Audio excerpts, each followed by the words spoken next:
Φόβος. Ουσιαστικό, αλλά και ουσιαστικός.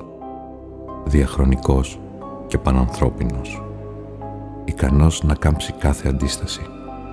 Να παγώσει και την πιο αποφασιστική δύναμη. Να αναστείλει την εξέλιξη. Ο φόβος είναι φυσικό, κοινό συναίσθημα. Όλοι φοβούνται. Και οι μεν και οι δε. Και οι πάνω και οι κάτω. Το στίχημα είναι πάντα το ποιος θα ελέγξει το φόβο και θα τον διαχειριστεί προς όφελός του. Και πώς θα καταφέρει να μετατρέψει ένα εργαλείο χειρισμού συνειδήσεων σε μηχανισμό προστασίας. Η εποχή της πλαστής ευδαιμονίας μαζί με τις ψευδαισθήσεις της τελείωσε. Ήρθε η ώρα της πληρωμής. Τώρα καλείται να πληρώσει όποιος φοβηθεί πρώτος. Και αυτός είναι πάντα όποιος έχει να χάσει τα περισσότερα.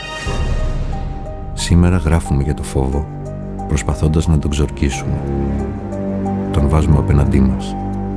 Τον αναγνωρίζουμε για να μπορέσουμε να τον απομυθοποιήσουμε και να τον αντιμετωπίσουμε. Όλα τα νομίσματα έχουν δύο όψεις. Τίποτα δεν είναι από μόνο του καλό ή κακό, πολύ ή λίγο. Σημασία έχει με πόση σοφία ή λογική διαχειριζόμαστε κάθε τι. Ο φόβος δεν ανήκει σε κανέναν. Γι' αυτό εύκολα αλλάζει κατεύθυνση.